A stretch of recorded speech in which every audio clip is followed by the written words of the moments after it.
आज झारखंड के सबसे खूबसूरत जिला गिरिडीह के इस पावन धरती में, चूंकि गिरिडीह के मतलब ही हवा है, गिरी मने पहाड़, तो झारखंड के इस खूबसूरत से धरती में जितना भी झारखंडी बंधु सब आये हा, हमार से बड़, हमार उम्र के, हमार से छोट, सभी के एक साथ जोहार रहते। दुनिया की सबसे बड़ी पार्टी भारतीय जनता पार्टी को भी इस आंदोलन पर सोचने को मजबूर किए हैं। उसका उदाहरण, उसका दो उदाहरण, जयप्रकाश भाई पटेल। आज कौन पूछते है इस शख्स को? भाई अमर बावरी, जिनको आज विपक्ष का नेता बनाया गया, कौन पूछता? अरे वो बंदा माने या ना माने, उसका जो आईएपीए ढकना लोग है बोलते हैं जरम बाबू तोरे कारण आज झारखंडियन के बीजेपी में वैल्यू मिला हो। मैं यही देखिए ना, गोड्डा के सांसद गैर झारखंडी, जो हमारे गिरिडीह के पूर्व सांसद 5 बार गैर झारखंडी, हजारीबाग के सांसद गैर झारखंडी, चतरा के सांसद गैर झारखंडी, पलामू के सांसद गैर झारखंडी, रांची के सांसद गैर झारखंडी, और सारे के सारे बीजेपी से। तो कहीं ना कहीं अगर आज जेपी पटेल और अमर बावरी को अगर कदर पद बढ़ा है तो ये आंदोलन को आप इग्नोर नहीं कर सकते। अरे उतना तो छोड़िए, आपके आंदोलन को नीतीश कुमार भी देख रहे हैं, इसीलिए खीरू महतो उठा के राज्यसभा ले गए। खीरू महतो अपनी राजनीति के अंतिम कार्यकाल में थे, लेकिन उस शख्स को नीतीश कुमार भी उठा के बिहार राज्यसभा ले गए। कहे देखा कि भाई ये आंदोलन जोरदार चल रहा है, आंदोलन का नेतृत्व करने वाला जिस समुदाय से है उसी समुदाय को लेके गए। नीतीश कुमार और किसी को ले जा सकते थे। इस आंदोलन का सब लोग वॉच कर रहे हैं, सेंट्रल पार्टियां वॉच कर रही है, पड़ोसी राज्य के लोग वॉच कर रहे हैं। उतना तो छोड़िए, हमारे इंस्टाग्राम में अभी भी मैसेज है, कोई फेंका फेंकी बात नहीं। छत्तीसगढ़ के एक विधायक के साथी ने हमें धन्यवाद दिया कि 6 महीना से विधायक जी ने आपका वीडियो देखा, एमएलए बन गए।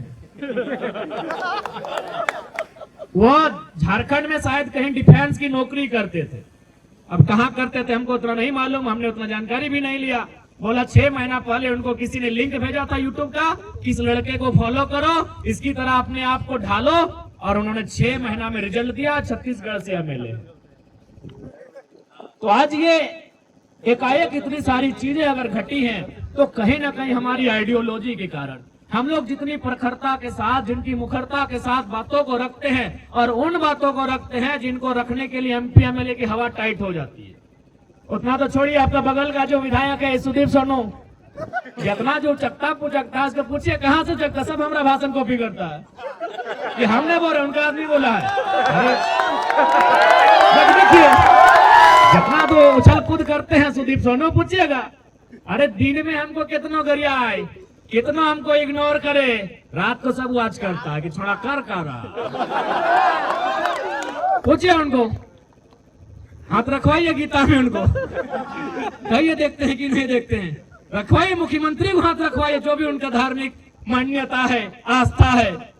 पूछिए उनको कि आप तो भाई 15-20 साल में पॉलिटिक्स में, ये नारा आज नया नया सुन रहे, कैसे लिया झारखंड, लड़के लिया झारखंड।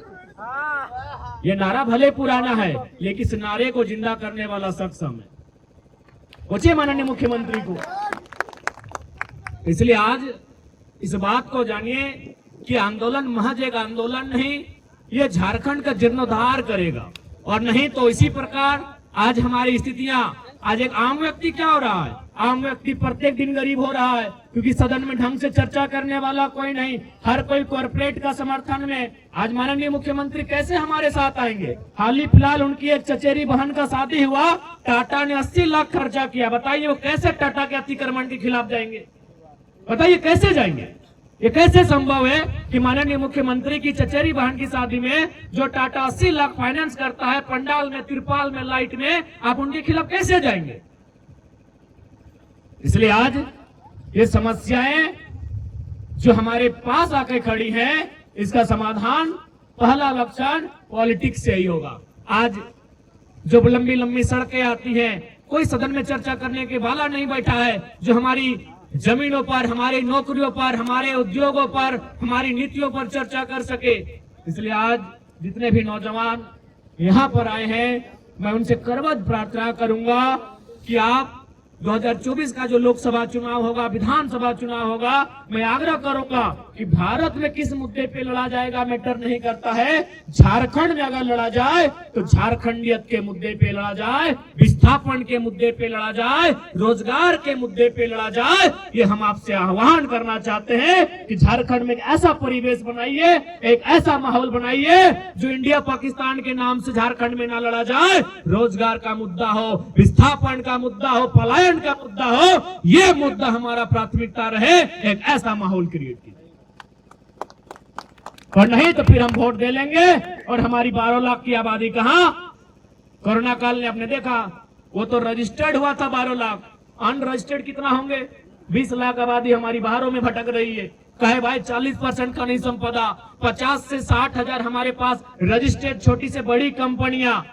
अगर एक एक कंपनियों में विधायक अगर चंदा ना ले, मैं आपको क्लियर बताता हूं, क्योंकि हमारे पास भी ऑफर आता है कि अब काहे हमको परेशान करते, मेरा फैक्ट्री में ताला लगा रहे हैं, बोलिए क्या चाहिए। अगर एक एक फैक्ट्रियों में, कंपनियों में केवल विधायक और सांसद चंदा ना ले तो वहां भी अभी 8% मैं दावा के साथ कहता हूं 100 को रोजगार सृजन होगा। अभी अभी आज के तारीख से बस खाली बोल दे कि विधायक और सांसद चंदा नहीं लेंगे, अभी 100 को रोजगार सृजन होगा।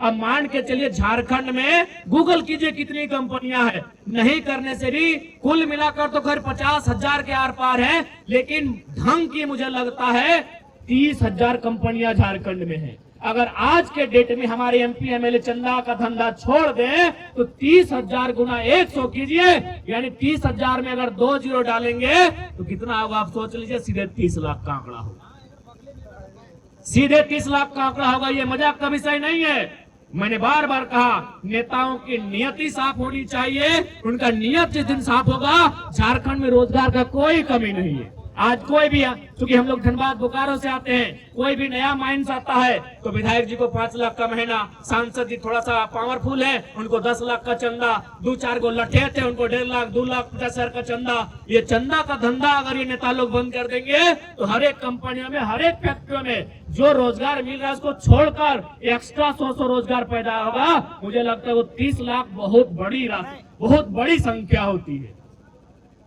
ये कोई मायने नहीं है। इसलिए आज सोच के देखिए कि हम लोग जा कहां रहे हैं। आज किनके हाथों में हम लोगों ने नेतृत्व दिया है, जिन लोगों के हाथों में हमने नेतृत्व दिया है, आज वे लोग हमारी क्या दुर्दशा कर रहे हैं। इसलिए उस दुर्दशा से लड़ने के लिए, आज इस झारखंड की उन्नति के लिए, इस झारखंड को एक अग्रणी राज्य बनाने के लिए आज युवाओं को आगे आने की आवश्यकता है। अगर आज हम आगे नहीं आते हैं तो याद रखिएगा एक दिन हमारे पास शायद कुछ ना बचे। आज देख सकते हैं पहाड़ों पर कब्जा, आज नदियों पर कब्जा, आज कहां तक नहीं कब्जा पहुंचा। आज बहुत सारे लोग ये कहते हैं कि नहीं आप झारखंड और गैर झारखंडी को बांटने का काम कर रहे हैं, बिल्कुल गलत बात है। भारत देश के जितने भी राज्य अलग हुए हैं अपनी आइडेंटिटी को लेकर अलग हुए हैं, चाहे तमिलनाडु से आंध्र प्रदेश का अलग होना, या फिर बॉम्बे का 2 टुकड़ों में महाराष्ट्र और गुजरात बनना, या फिर पंजाब और हरियाणा का बनना, या मध्य प्रदेश से छत्तीसगढ़ बनना, कहीं ना कहीं उसी कड़ी का हिस्सा था। जब वो सारे राज्य उसी कड़ी का हिस्सा थे तो जब हम बिहार से राज्य अलग झारखंड बने तो उसी कड़ी का हिस्सा क्यों नहीं। आज जो लोग ये बात कहते हैं कि आप झारखंड और गैर झारखंडी करते हैं, उनसे पूछिए। अभी हाल ही फिलहाल में तेलंगाना अलग हुआ है 2004 में, 2014 में, उनसे जाके पूछिए। बकायदा हम गए भी थे, हमने वहां के पढ़े लिखे लोगों से चर्चा किया, डॉक्टर जो लोग हैं उनसे चर्चा किया कि भाई आप कहाँ से। उन्होंने कहा हम आंध्र प्रदेश से हैं। हम बोले आप यहाँ जॉब कर रहे हैं? बोले हाँ ये प्राइवेट सेक्टर है। हम बोले अगर ये सरकारी होता तो? बोला सरकारी होता तो तेलंगाना कहे बना है, आंध्र प्रदेश के लोग तेलंगाना में क्या काम। हमारे लोगों को बिहार में जिस प्रकार से नौकरियां मिलती हैं उसी प्रकार से बिहार यूपी के लोगों को झारखंड में मिले 10% में, प्राइवेट सेक्टर मिले 25% में। लेकिन आप देखिए जितना भी आउटसोर्सिंग, जितने भी कॉन्ट्रैक्टर, जितने बड़े बिल्डर, जितने बड़े ठेकेदार, सब तो गैर झारखंडी है। तो बच्चा भाई हम लोग क्या करें, चिनिया बादाम बेचे खंडोली में, ले बादाम बादाम कच्चा बादाम, क्या करें बताइए। इसलिए ये लड़ाई हमारी कहीं गलत नहीं है मेरे साथियों। जो आपको भ्रम में लाए उनको एक लाइन पूछेगा कि भारत के संविधान को आप पढ़िए। अगर आप में इतनी कुव्वत है, आप में अगर इतनी साहस है तो जाके भारत के संविधान में लिखवा दीजिए इंडिया इज ए कंट्री। हम कभी विवाद ही नहीं करेंगे। अगर किसी की हैसियत है भारत देश में, लिखवाए इंडिया इज ए कंट्री, कभी नहीं हो पाएगा। India is a country of states. आप स्टेट को नजरअंदाज नहीं कर सकते हैं, आप स्टेट की आइडेंटिटी को नजरअंदाज नहीं कर सकते हैं। अरे उतना तो छोड़िए, अभी हिंदी हिंदुस्तान की बात होती है ना भाई, आप हिंदी को पूरे भारत की भाषा बनाइए, हम मानेंगे। तमिल वाले कभी नहीं स्वीकार करेंगे। काहे स्वीकार करेंगे? उनका अपना तर्क है कि तमिल भाषा हिंदी से प्राचीन भाषा है कि नहीं? ये भारत की यही खूबसूरती है कि विविधताओं में एकता। सभी की विविधताएं हैं, उनको संभाल के समेट के रखिए। लेकिन आप किसी आइडेंटिटी के नाम पर किसी एक को डैमेज करेंगे, ये कोई स्वीकार नहीं करेगा। जब गुजरात की आइडेंटिटी है, अभी हाल फिलहाल हमारे एक साथी का गुजरात में सिलेक्शन हुआ था, इंटरव्यू गुजराती लिटर में पुटक दिया। जो न पढ़ेगा ना इंटरव्यू में जाएगा, ना वो पढ़ेगा ना इंटरव्यू में जाएगा। अभी भाषा की बात आती है, अभी सिंपल 28 तारीख को और 4 तारीख को सीजीएल का एग्जाम है ना भाई, झारखंड का एग्जाम है। अगर वहां सवाल ये पूछा जाता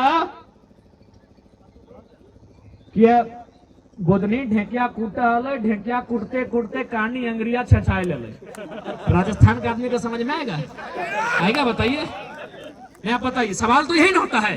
अरे भाई, परीक्षा में क्या सवाल होता है? यही होता है, एक कहानी का सार होता है, आंसर देना होता है, तो इसी प्रकार होता है। बाकी कितना भी राज्य जहाँ गुजराती में, बंगाली में, मराठी में सवाल लिया जाता है, देखिए इसी प्रकार लोक कथाएं होती है, उनके आंसर करना होता है, उनकी भाषा उनको समझ में आती है।